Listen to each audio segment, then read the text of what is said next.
자, 이번에는 제2장 파이썬 문과 기본 자령에 대해서 설명을 드리도록 하겠습니다.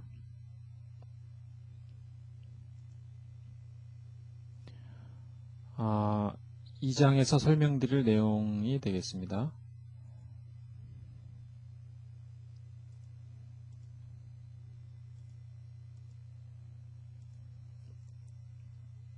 자, 우선 변수명 및 예약어에 대해 설명드리겠습니다. 변수명을 만드는 법은 일반적인 다른 언어와 규칙이 동일합니다.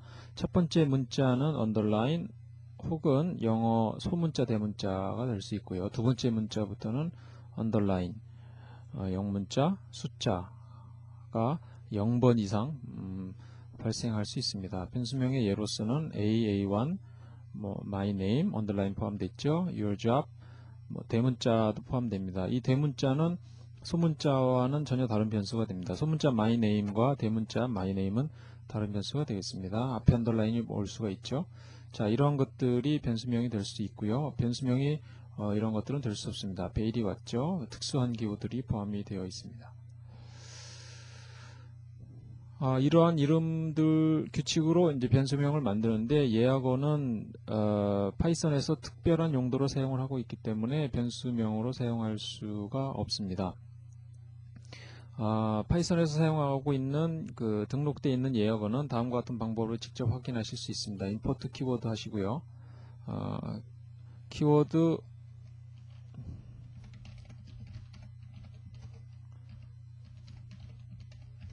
KW 리스트를 하게 되면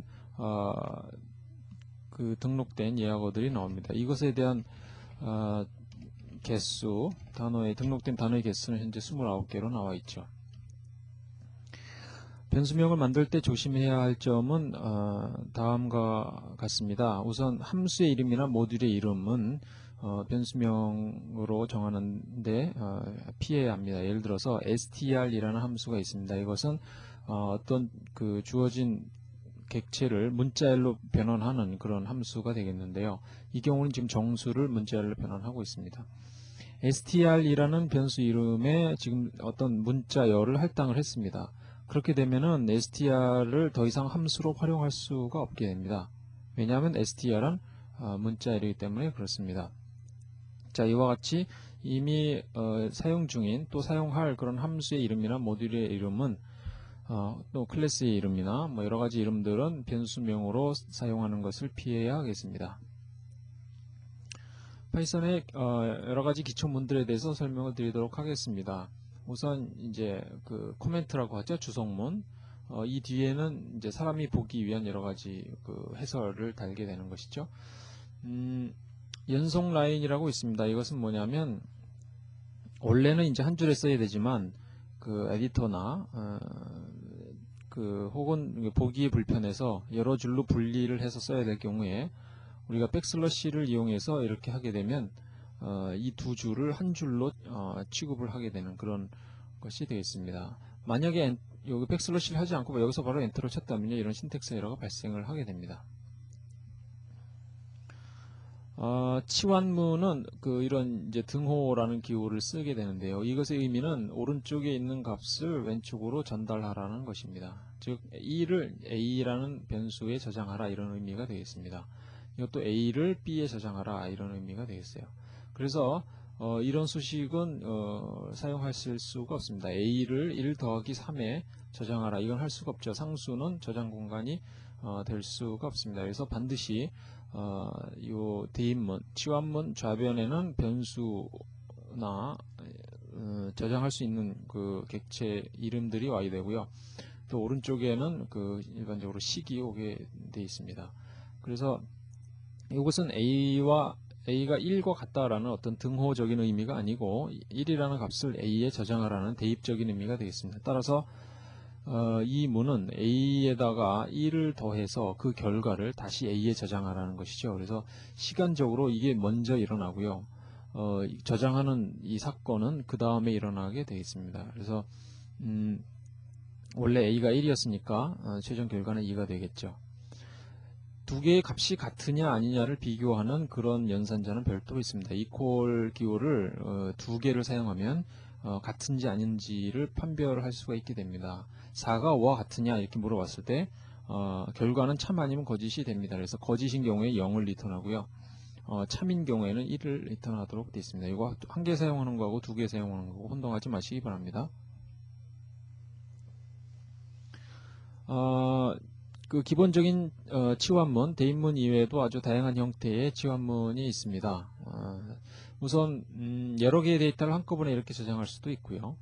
또 한 개의 초기값을 여러 변수에 한꺼번에 저장할 수도 있습니다.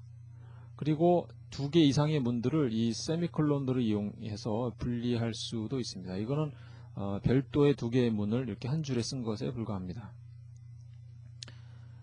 또 이런 그 치환문을 이용하면 이렇게 값을 바꾸는 것도 가능합니다. 원래 이 f는 얼마였냐면 3.5, 5.6이었죠. 그래서 이 f는 f2다. 그러면 이 f2에서 값을 취해 가지고요. 그 f를 2에다 넣고 2를 f에다 넣어서 값이 바뀌죠. 바뀐 것을 확인할 수가 있습니다. 파이썬 2.0부터는 그 C에서 도입된 확장 치환문이라는 것을 지원합니다. 이런 것을 확장 치환문이라고 하는데요. 이 x 오퍼레이터 equal y의 의미는, 오퍼레이터는 이제 여기서 뭐 더하기나 빼기나 곱하기나 이런 것이 임의의 그 연산자가 될 수 있겠죠. 이것의 의미는 x는 x 오퍼레이터 괄호한 거의 y와 동일한 의미가 되겠습니다.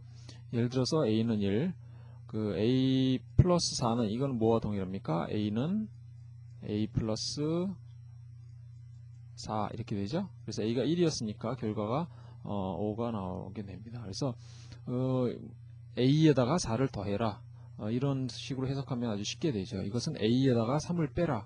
5였는데 3을 빼니까 이거 나오죠. 이것은 이제 a에다가 이쪽 식을 먼저 계산합니다. 이게 우선순위가 더 높아 보일지라도 사실 그렇지 않죠. 여기에 보시면 괄호가 있기 때문에 우선 오른쪽에 있는 식을 계산하게 되어 있습니다. 그래서 a에다가 5를 곱해라. a가 2죠. 그래서 결과적으로 10이 나오게 되어 있습니다. 문자열로 된 파이썬 코드를 실행할 수도 있고요. 또 문자열로 된 문도 실행할 수 있습니다. 파이썬은 말씀드렸듯이 그 스크립트 언어적인 측면과 그다음에 시스템 랭귀지의 측면 모두를 가지고 있기 때문에 아주 다양한 용도로 사용할 수 있다고 말씀을 드렸죠. 그 문자열로 된 그 식이나 문을 파이썬에서 실행하는 것이 가능합니다. 예를 들어서 eval이라는 함수가 있습니다. 이것은 자, 예를 들어서 a는 1이라고 합시다. eval은 문자열로 자, a 플러스 1이다 라고 하게 되면은 이걸 식을 계산하면 2가 나오겠죠. 그렇지만 a는 여전히 1의 값을 갖고 있습니다. 왜냐하면 이 식을 계산했을 뿐이지 a 값 자체를 변경한 것은 아니죠. 자, 이와 같이 그 문자열로 된 식을 계산하는 것이 eval이고요. 그 다음에 문자열로 된 문을 실행하는 것이 exec가 되겠습니다. 예를 들어서 a는 a 플러스 1, 이것을 이렇게 줄였을 수도 있다고 그랬죠. a 플러스는 1 하게 되면 a가 얼마가 됩니까? 좀 아까 1이었죠. 자, 2가 되죠. 요것은 equal이 들어가지 않은 이런 것들은 그냥 식이 되고요. 그 대입문이라고 했던 것은 그것은 스테이트먼트가 됩니다. 문이죠. 스테이트먼트를 문이라고 하고요. 또 expression, 이것을 식이라고 합니다. exec인 경우에는 이제 한 줄짜리 문뿐만 아니라 여러 줄짜리 문, 또 여러 개의 문도 한꺼번에 수행할 수가 있습니다. 예를 들면 a는 1, if a가 10보다 작으면 print ok를 하겠습니다. 자, 이렇게 엔터를 치면 바로 실행을 하죠. ok가 출력이 됐죠. 자, 이번에는 콘솔 입출력에 대해 설명을 드리도록 하겠습니다. 입력, 콘솔이면 이제 일반적으로 키보드 입력이고 화면 출력이 되겠죠. 키보드 입력, 콘솔 입력은 로우 인풋하고 인풋 두 가지를 씁니다. 로우 인풋인 경우에는 문자열 입력을 하는데 쓰고요. 인풋인 경우에는 식 입력을 하는데 사용합니다. 예를 들어서 name은 자, 이렇게 하면은 그 이름이라고 물어보죠. 여기 써 있는 이름은 그 프롬프트라고 하죠. 앞에 그 입력받기 전에 보여주는 메시지가 되겠습니다. 자, 영어로 GSLE 이렇게 했습니다. 자, 입력이 됐죠. 숫자를 입력할 수도 있죠.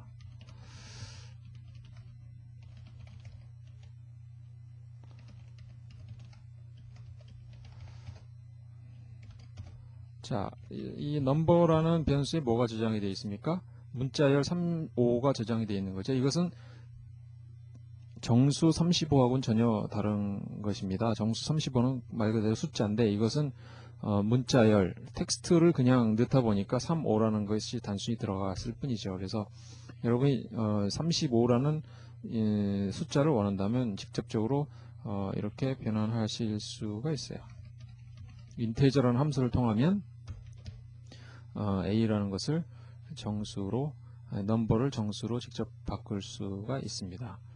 뭐 플로트라고 해서 이제 실수로 바꿀 수도 있고요. 여러 가지 다양한 함수가 준비되어 있습니다. 그리고 이제 인풋이라고 하게 되면 식을 직접 여러분이 입력을 하게 되는 것입니다. 예를 들어서 b는 인풋이다.